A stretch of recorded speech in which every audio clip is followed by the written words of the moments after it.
Ramadan Ondash ကတော့ Surian လက်ကိုအမှတ်နဲ့ပြပြတသားအနိုင်ယူသွားပါပြီဗျ။ကျွန်တော်ရဲ့ Sport Ball Facebook TikTok YouTube Channel မှာအားလုံးကိုပြန်လည်ကြိုဆိုလိုက်ပါတယ်ဗျ။ခုကျွန်တော်ပြောပြမယ့်အကြောင်းအရာကတော့ဆောင်းမှာပြီးဆုံးသွားတဲ့ One Friday 5 156ရဲ့အကောင်းဆုံးပွဲတစ်ပွဲလို့သတ်မှတ်လို့ရတယ်။ Inner Cycle တွေကအကောင်းပွဲတစ်ပွဲလေးဖြစ်တဲ့ Ramadan Ondash တို့နဲ့ Surian လက်တို့ရဲ့ပွဲ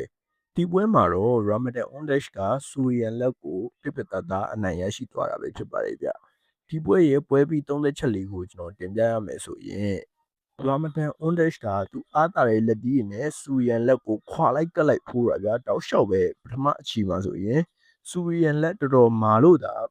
မပြုတ်ကြတာဗျာRamadan Ondash ရဲ့ game plan ကဒီပွဲမှာတော်တော်အဆင်ပြေတယ်လို့ပြောရမယ် Ramadan Ondash အနေနဲ့ဒီပွဲမှာအစတုန်းကပွဲလေးလို့ရှင်ဝိုက်တာတွေနဲ့ငယ်ရှောင်ခဲ့တယ်သူ့အနေနဲ့သူအားတာချက်တွေကိုပဲ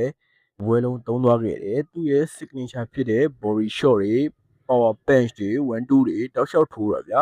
ဒီပွဲမှာအဓိကချီးကျူးနေတာက Surian လက်ဗျာဒီလောက် Ramadan Ondash ရဲ့ power ကတကယ်ကြောက်စရာကောင်းတာတော့ Surian လက်ကိုတောက်လျှောက်ထိုးတာဗျာ Surian လက်ကလုံးဝမကျသွားဘူးပထမတစ်ချီလုံးအထိုးခံရတာတော့သူ့အနေနဲ့ပြန်လာနိုင်တယ်ဗျာဒီဘေးရဲ့စိတ်တက်က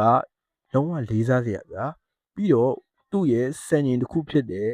ဘယ်တော့ခါမှအလဲမထိုးခံရတဲ့စံချိန်ကလည်းလုံးဝရက်တက်မနေဘူးခုချိန်မှာလေရှုံးခဲ့တာတော့သူကအမှတ်နဲ့ပဲရှုံးတာဗျာလုံးဝအလဲထိုးမခံရဘူးဒီ fighter က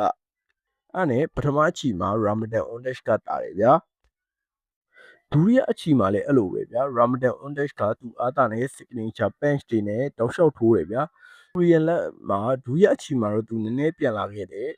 counter punch တွေပြန်ထိုးတယ်Surian လက်ရဲ့စိတ်တက်ကဒီကလေးစားစရာပါသူ့ကိုထိုးလဲမကြတော့ဘူးဗျာပြီးတော့စိတ်တက်က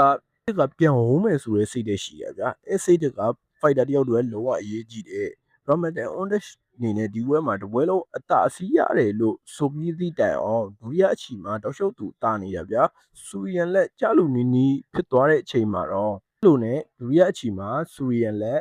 နှစ်ခါလောက်အမှတ်စဉ်ရီခံလိုက်ရတယ်အဲ့ရတော့ပြန်လာနိုင်တယ်ဗျာဒီဘေးရဲ့မာပုံကလုံးဝ short တက်လို့မရတဲ့ fighter Ramadan Ondash ကတော့ဒီပွဲမှာသူ့အနေနဲ့ပထမပွဲတုန်းကအာလစ်ကိုရှုံးခဲ့တဲ့အတွက်ဒီပွဲမှာသူ့အနေနဲ့အကောင်းဆုံးပြင်ဆင်လာခဲ့တယ်အရင်ကလိုအရင်လောမနေတော့ဘူးလိုအပ်မှာတောက်လျှောက် push တယ်ဗျာတောက်လျှောက် push ပြီးလိုက်ပြီး pressure ပေးတယ် power punch တွေလိုက်ထိုးတယ်အဲ့လိုပဲဆိုတာဗျာအဲ့ဒါနဲ့ဒုတိယအချီမှာလည်းသူကအသာစီးရခဲ့တယ်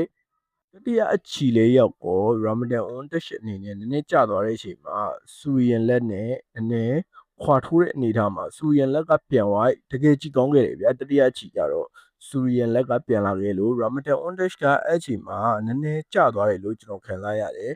Surian လက်ကတော့လုံးဝမကြဘဲနဲ့ပြန်ဝိုင်းနေတာတိုးတော်လည်းအသက်အရွယ်အကွာအခြားကြောင့်Surian လက်ကထိုးခဲ့သည့်တိုင်အောင် Ramadan Ondash ကပဲဒီပွဲကိုအသာစီးနဲ့ဆော့သွားတာဗျာအဲ့ဒါနဲ့3ကြည့်ပြီးရဲ့နောက်ပိုင်းမှာတော့ Ramadan Ondash က unanimous decision နဲ့နိုင်သွားတယ်ဗျာ bonus ကတော့မရသွားဘူးဒီပွဲမှာပြီးတော့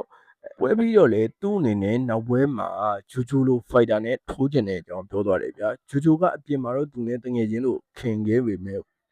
ဂျိုဝိုင်းထဲမှာတငယ်ချင်းဆိုတာမရှိဘူးဆိုတဲ့အကြောင်းပြောပြီးတော့နောက်ပွဲဂျိုဂျိုနဲ့သူပွဲဖြစ်ရှင်နေဆိုတဲ့အကြောင်းကိုပွဲထဲမှာပဲတခါလေးစိန်ခေါ်သွားပါတယ်ဗျအားလုံးကိုကျေးဇူးတင်ပါတယ်ဗျကျွန်တော်ရဲ့ channel ကိုလည်း like and subscribe လုပ်ခဲ့ပြီးရပါအောင်ဗျ